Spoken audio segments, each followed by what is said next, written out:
네, 현재 미증시 3대 지수 모두 그린라이트를 뿜어내고 있습니다. 특히 나스닥 종합지수 1.25% 넘게 오르고 있고요. 미국채 2년물 금리, 10년물 금리 모두 2.5% 넘게 안정세를 찾아가고 있다는 점도 함께 보내드립니다.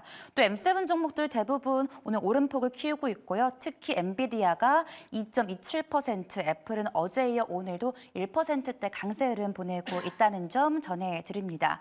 이렇게 뉴욕 증시 흐름 짚어보면서 투자 전략까지 세워볼게요. 앞으로의 저희의 수요일을 책임져 주실 분입니다. 유한타증권의 글로벌 자산배분본부 김동관 매니저님과 함께합니다. 어서 오십시오. 네, 안녕하십니까. 네, 반갑습니다. 오늘 첫 등장이신데 CPI가 발표가 됐습니다. 그래도 이제 새벽에 FOMC 결과 이 기자회견이랑 같이 대기를 하고 있어서 지금의 방향성을 좀 미리 예측을 하기는 좀 이른 게 아닌가 싶기도 한데 뭐 캐나다도 그렇고 ECB도 그렇고 금리를 동결을 했기에 이번에도 좀 비둘기적인 발언이 나오지 않을까 싶은데 어떻게 예상하고 계실까요? 네, 앵커님께서 모두 다 이유를 말씀해 주신 것 같아서 짧게 말씀드리자고 하면 네. 사실상 이 금리 인하 이슈에 관련해서는 사실 두 차례 또는 세 차례 내릴 것이냐의 문제이지 금리를 더 이상 인상하지는 않는다라는 게 포인트일 것 같다라고 저희는 판단하고 있고요. 네. 금리 인하는 어찌됐든 이번 연도에는 이루어질 것이다. 왜냐? 인플레이션 숫자가 그렇게 나오고 있다라는 게 방금 전에도 확인을 하셨던 부분이 있기 때문에 네. 이 부분에 관련해서는 얼마나 비둘기파적일 것이냐를 주목을 하는 것이지 더 이상 매파적인 분위기는 아닐 것이다라고 판단을 하고 있기 때문에 오늘 밤은 적어도 편안하게 주무실 수 있지 않을까 그렇게 판단을 하고 있습니다. 네, 인상하지 않는다라는 게 포인트라고 말씀을 해주셨습니다. 이 방금 전에 CPI가 발표가 됐는데 뭐 전망치를 하회하긴 했지만 그게 막 크게 하회한 건 아니었어요. 그런데 현재 미증시가 좀 크게 반응을 해주고 있는데 어떻게 보고 계세요? 사실 이 기대 인하 기대치를 하회하는 그런 CPI를 발표를 했는데 특히나 이 코어 CPI가 잘 나왔죠. 3.4%로서 네. 예상치를 0.1% 하회를 했는데 이 부분에서 지금 보니까 이 주거 관련된 비용을 보니까 YOY로 5.4%로 이제 전달 대비해서 이렇게 똑같은 모습을 나타내고 있습니다.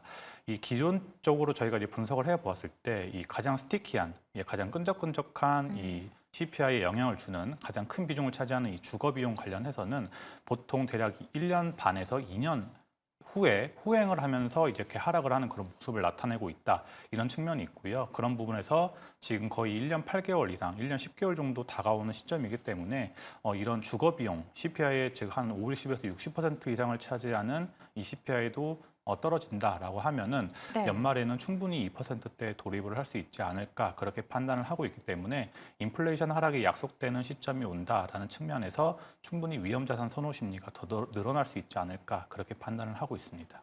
네, 말씀해 주신 것처럼 뭐 CPI도 하회를 했고 15월부터 추세적으로 봤을 때 계속 내려가고 있는 흐름을 보이고 있잖아요. 근데 또 이제 다른 이야기로 넘어가서 최근 뉴욕 3대 지수 흐름을 보면 계속해 사상 최고치를 경신하고 있습니다. 하지만 그에 비해서 러셀 지수는 좀 부진한 흐름 보이고 있는데 이 이유가 뭘까요?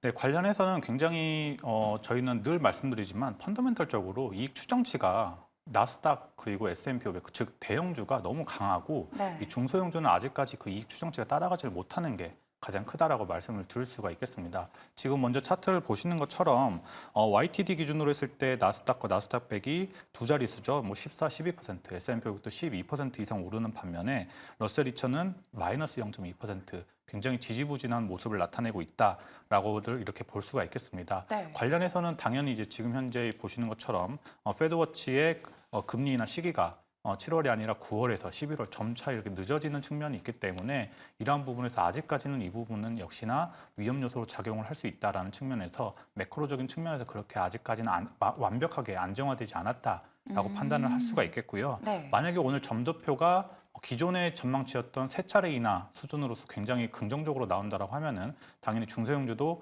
오를 수도 있습니다. 저희 고객들도 그렇고요. 굉장히 많은 분들이 사실 지금 중소형주에 관심이 많습니다. 왜냐하면 이미 이 대형주들이 너무 네. 많이 올랐기 맞아요. 때문에 무서워요. 이제는 금리 인하 오고 위험자산 선호 심리 올라가니 중소형주를 가져가 보는 게 좋지 않을까 이렇게 말씀을 하시는데 저희는 네.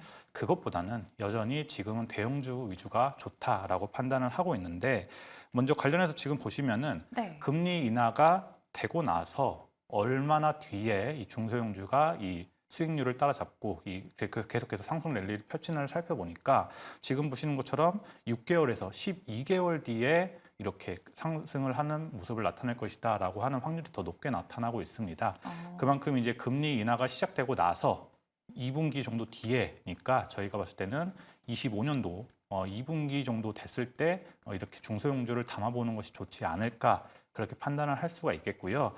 지금 보시는 모습이 이제 중소형주와 S&P 500의 차이인데 중소형주가 당연히 거의 2배 가까이 이렇게 91년도부터의 차트를 보시면 더 많이 상승을 하는 모습을 보이니까 네. 욕심을 부릴 수도 있겠지만 지금 변동성 또한 중소형주가 너무나 무섭게 나타날 수도 있다라는 측면에서 투자 심리를 충분히 더 자극을 하면서 더 안타까운 매매를 더 일으킬 수도 있기 때문에 이런 부분에서 중소형주보다는 지금은 대형주 위주를 가지고 있으면 좋겠다라고 말씀을 드릴 수가 있겠고 여전히 지금 보시면은 아까 말씀드렸던 것처럼 이익 추정치가 지금 보시면 나스닥이 하늘색 선인데 네. 계속해서 가장 높게 나오고 있는 모습을 살펴볼 수가 있겠고 그에 반면에 중소형주는 여전히 낮은 모습이기 때문에 이런 이익 추정치가 충분히 올라갔을 때 그때 이렇게 매수를 하는 타이밍이 와도 좋지 않을까 그렇게 판단하고 있습니다. 네, 금리 인하 후에 중소형주는 한 2분기 정도 지나고 반등할 것이다. 그때 좀 담아보는 게 좋을 것 같다라고 말씀을 해주셨습니다. 근데 아까 말씀해 주신 것처럼 시장에서는 방금 전 그래프처럼 중소형주가 잘 오르길 바라잖아요. 많이 오르기도 하고요. 자, 그게 안타깝기는 한데 또 이번에 애플 이야기 안 할 수 없죠, 저희. 애플의 AI 전략 강화로 나스닥 빅테크 지형에도 좀 변동성이 있을 것이란 전망이 나오고 있습니다. 특히 외신들이 애플이 오픈 AI와의 협업으로 어떤 빅테크가 수혜를 보고 또 피해를 보게 될지 좀 저울질하는 분위기인데 이쪽은 또 어떻게 보고 계세요? 사실 애플 같은 경우에도 굉장히 많은 분들이 사랑하시는 기업들이잖아요. 그렇죠. 근데 이제 저희는 늘 애플에 대해서 말씀드릴 때 절대 잊지 말아야 될 부분이 이 애플의 생태계가 정말 우리가 생각하는 것 이상으로 무시무시하다라고 이렇게 말씀을 드리고 있기 때문에 단순히 AI 관련된 테마를 다른 기업들처럼 화려하게 이렇게 네. 말하지 않는다라고 하더라도 기업적인 펀더멘털 측면에서 보시면 예를 들어서 스마트폰의 이런 매출, 즉 네. 판매량 기준으로만 보았을 때 애플이 전체 국가에 차지하는 스마트폰 비중이 대략 20에서 30%가 안 됩니다. 근데 이제 이 프로핏 마진을 하죠. 이익률로 따져봤을 때 전 세계 글로벌의 비중을 차지해 보니까 80%입니다. 오. 즉, 이 애플의 단순히 아이폰을 판매하는 것이 아니라 서비스 매출까지, 즉 생태계가 완벽하게 구축이 되어 있던 이런 상황을 가진 스마트폰, 그리고 즉 이러한 생태계를 가진 기업이 애플이 굉장히 단독적인 모습을 보이고 있기 때문에 조금만 파생된 모습을 나타낸다고 하더라도 큰 네. 파급력을 나타낼 수 있다. 예를 들어서 예금 관련된 부분에서도 굉장히 큰 파급력을 보였고 AI 관련해서도 지금 자체 칩을 이미 생산을 하고 있고 연내에 이제 데이터 센터를 굴리는데 자체 칩을 생산을 하면서 이제 엔비디아의 생태계에 돌아가지 않을 것이다라는 그런 강력한 대응을 시사하고 있기 때문에 네. 이러한 부분에서도 굉장히 좋다라고도 말씀드릴 수가 있겠고 역시나 자사주 매입 애플하면 자사주 매입 빼놓을 수 없지 않겠습니까? 그렇죠. 그렇기 때문에 이러한 주주 친화적인 모습까지 고려를 한다라고 하면 여전히 애플에 대한 이 저력은 무시할 수 없겠다라고도까지 말씀드릴 수가 있겠습니다. 네, 애플이 스마트폰 외로도 AI 시장에서 우위를 점하고 있기에 계속해서 상승 모멘텀을 이어갈 것이다라고 전망을 해주셨습니다. 근데 이 AI 쪽에서 역시 최근에 국내 증시도 그렇고 화두가 HBM 아닐까 싶습니다. 한미 반도체 무섭게 질주하고 있는데 이쪽은 또 어떻게 보세요? 네, 한미 반도체 하면 또 네. 한 번 생태계가 이루어지죠. 엔비디아를 파생해서 그리고 엔비디아에게 HBM을 납품하는 그리고 SK 하이닉스 그리고 SK 하이닉스에게 또 다른 제품을 납품하고 있는 이 한미 반도체까지 연결이 되는데 네. 결국에는 이제 AI 그리고 AI 필요한 GPU를 생산하는 이 생태계에 한미 반도체는 빼놓을 수 없는 그런 기업이기 때문에 이제는 LG까지 이제 넘보는 시총을 가지고 갔죠.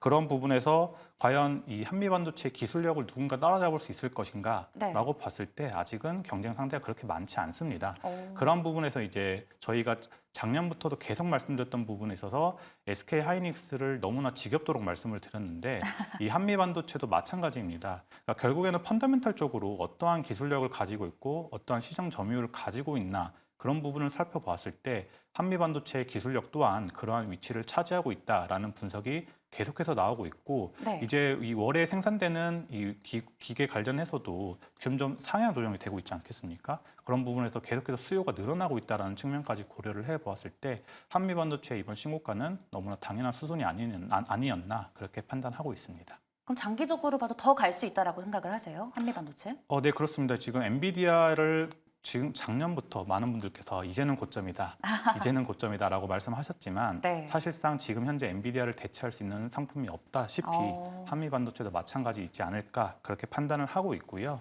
지금 현재 글로벌 반도체 판매율이 지금 올해 4월만 하더라도 지금 30% 이상이 증가를 했는데 올해 16% 이상 증가를 할 것이다라고 얘기를 하고 있고 25년도에도 12% 이상 증가를 할 것이다라고 증명을 하고 있는 모습이 있습니다.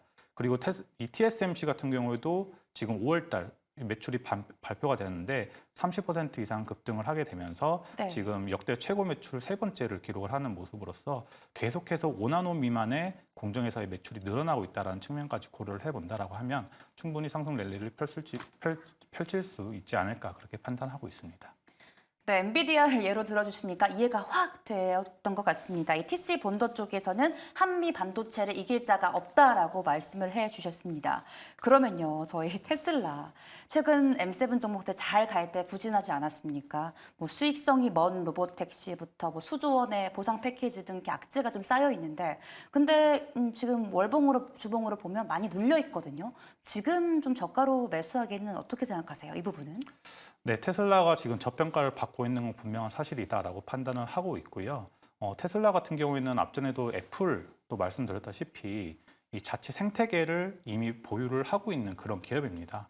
사실 테슬라를 어떤 분들께서는 자체 ETF다라고까지 말씀을 하고 있는데 네. 유틸리티 기업이 될 수도 있고요. 신재생 에너지 기업이 될 수도 있고 AI 기업이 될 수도 있고 자동차 기업이 될 수 있는 그런 모습인데 이러한 관점에서 사실 저희가 가장 기대를 하고 있는 부분은 역시나 이제 AI 관련된 자율주행 관련된 부분이 과연 진짜 이 약속한 대로 연내로 나올 수 있을지에 대한 부분이 굉장히 궁금한 그런 상황이라서 네. 이 부분이 충분히 연말까지 약속이 지켜진다라고 했을 때는 지금의 저평가 수준에서는 충분히 상승 랠리를 펼칠 수 있지 않을까 그렇게 판단하고 있습니다.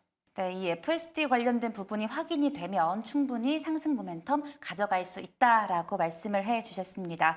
오늘은 여기서 마치겠습니다. 지금까지 유한타증권의 글로벌 자산배분본부 김동관 매니저님과 함께했습니다. 고맙습니다.